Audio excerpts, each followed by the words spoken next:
La Malinche, Malintzin, Malinali o Doña Marina, una señora que influyó y mucho en la historia de lo que hoy conocemos como México. Según se mire fue, o una traidora al pueblo originario de México, o una gran mujer que ayudó a Hernán Cortés en la comunicación con los pueblos indígenas. Lo que sí está claro, es que su influencia en la historia es total. Sin ella, sin su ayuda, sin su consejo, y sin su sagacidad, la historia hubiera sido diferente. Era esclava y fue ofrecida a los conquistadores como tributo por los indígenas de Tabasco. El ofrecer esclavos a los amigos, era costumbre por aquellos tiempos en los pueblos originarios de América. Ofrecer mujeres como obsequio era además un regalo que se hacía a gentes de gran importancia. Nació en una clase alta, era hija de un cacique mexica, vivían en una zona limítrofe con indígenas de cultura maya y de habla náhuatl. El territorio gobernado por el padre de Malintzin debía pagar tributo a Montezuma, señor de Tenochtitlán, y cada año venían los recaudadores de impuestos a recibir el pago correspondiente. Ese año no recibieron los recaudadores el monto asignado y apresando al padre de Malintzin lo sacrificaron en el templo según la costumbre. Un cuchillo le quitó el corazón a un latente y su cuerpo fue arrojado escaleras abajo. Al morir su padre, la madre volvió a contraer matrimonio y entonces Malinali fue vendida como esclava a unos traficantes, pues el nuevo padre no la quería. Los traficantes la vendieron al señor de Tabasco, que era maya. Como era una niña, en esos momentos aprendió rápido el idioma maya, además de conocer ya el náhuatl. A la llegada de Cortés a tierras mexicas, el señor de Tabasco quiso congraciarse con aquellos recién llegados y ofreció unas muchachas como regalo a los extraños. Entre las mujeres estaba Malintzin, que no olvidemos era esclava y por lo tanto podía ser ofrecida a quien quisiera su señor. Lo primero que hicieron fue bautizar a las jóvenes y a Malintzin le pusieron por nombre Marina, tal vez por lo parecido de uno y otro nombre. Según cuentan los historiadores, Marina enseguida destacó entre el resto, por su inteligencia, facilidad para expresarse, buenas maneras y agradable forma de comportarse. Cortés encontró también, conviviendo con los indígenas, a un fraile que había naufragado años atrás y que había aprendido a hablar maya y por supuesto hablaba castellano, así que entre el traductor español y Marina las conversaciones entre Cortés y los diferentes caciques se solucionó al momento. Marina traducía el náhuatl al maya y del maya al castellano traducía el fraile. Eso fue hasta que Marina aprendió a hablar castellano, cosa que sucedió bastante rápido. El señor de Tenochtitlán enviaba recaudadores a todos los caciques limítrofes con sus dominios, y estos para evitar ataques debían pagar tributos. Ciertamente, según parece, los diferentes pueblos sometidos estaban cansados del atropello y abuso por parte de los mexicas, así que cuando se presentó Cortés con armas poderosas, estrategias diferentes, y ante los ojos de aquellos pueblos, mejor preparados para combatir a los mexicas, se aliaron con los castellanos. Y aquí es donde interviene Doña Marina como gran agente de relaciones entre los recién llegados y los indígenas.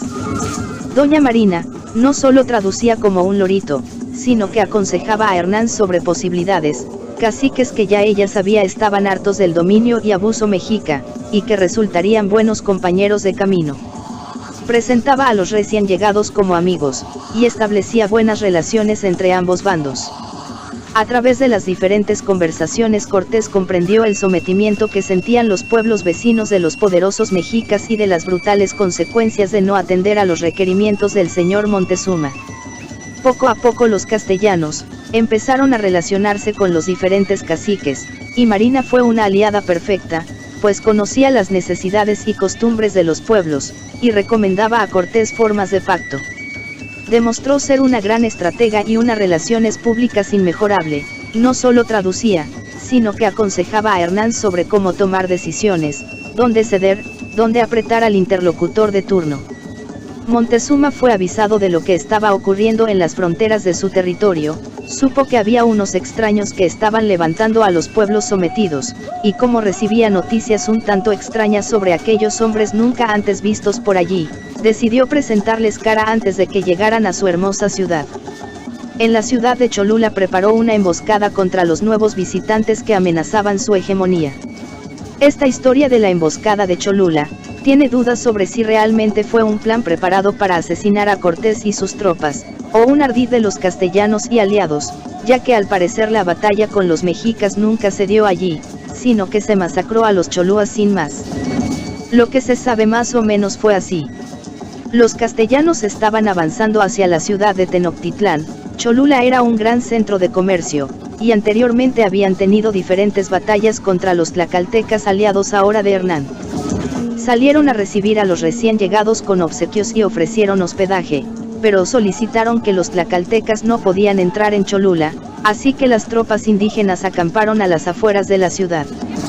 Según narran, todo fue bien durante 2 días, pero Marina fue avisada por una anciana de lo que supuestamente habría de ocurrir. También algunos totonacas, otro pueblo aliado de Cortés, avisaron que habían visto sacrificios de niños en los templos, y dicha costumbre siempre era antecesor de preparativos de guerra. El caso es que al tercer día los caciques y nobles de la ciudad fueron apresados y las tropas tlacaltecas entraron en la ciudad, y entre las armas de los españoles y la rabia que les tenían los tlacaltecas a los cholúas masacraron a los habitantes de la ciudad. Si hubiera habido tropas mexicas esperando atacar, se entiende que habrían atacado en ese momento, pero tal acto no ocurrió. El caso es que la matanza de Cholula quedó así para la historia. Para el resultado de los pasos dados por Cortés en tierras mexicas, para sus aliados y para el propio Montezuma, este acto marcó un antes y un después en las relaciones entre los nuevos visitantes y los mexicas. Montezuma entendió que los recién llegados y sus aliados venían con la intención de pactar, o atacar si eso no sucedía. Por lo acaecido en Cholula comprendió que los castellanos poseían fuerza y armamento superior y no serían rivales fáciles de vencer. Así que, cuando se presentó Hernán ante las puertas de Tenochtitlán, salió a recibirlo con toda la nobleza de su ciudad, y realmente los españoles quedaron absortos ante la maravilla urbana que se les presentaba ante los ojos.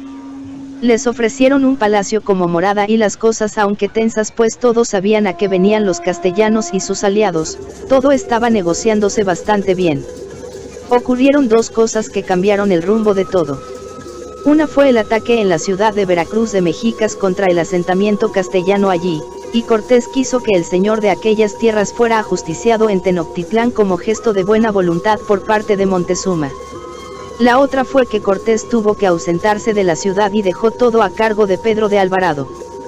Durante la ausencia de Hernán, al parecer, Alvarado entendió que se estaban preparando los anfitriones para atacarlos y como estrategia de guerra, atacó él primero. Se produjo una gran rebelión mexica y los españoles quedaron atrapados en el templo que les habían ofrecido como alojamiento.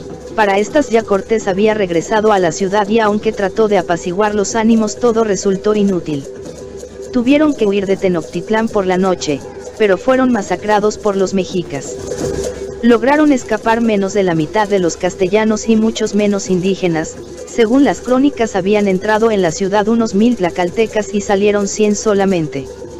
Entonces surgió la verdadera alianza de todos los pueblos indígenas que tenían rencillas con los mexicas y los españoles.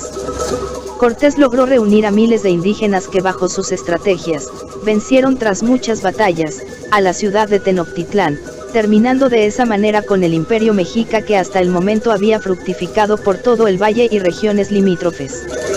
Es obvio que la intervención de Doña Marina en las relaciones entre los castellanos y los diferentes pueblos de habla náhuatl fue esencial para que las alianzas fructificaran. Una vez derrotado el imperio azteca o mexica, comenzó la reconstrucción de la ciudad de Tenochtitlán, bautizada entonces como Ciudad de México, el hogar de los mexicas.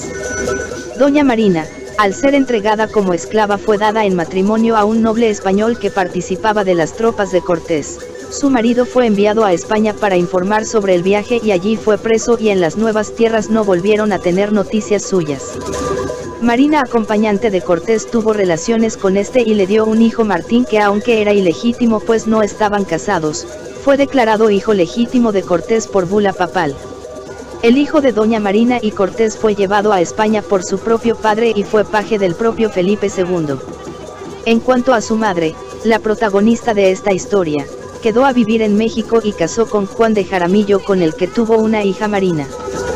Juan de Jaramillo llegó a ser alcalde de la Ciudad de México. En cuanto a Doña Marina, falleció según se cuenta de unas fiebres. Y esta es la historia de Doña Marina, la Malinche, que para unos es una traidora, y para otros una gran estratega. Y para ti, ahora que conoces la historia de su vida, ¿qué opinas?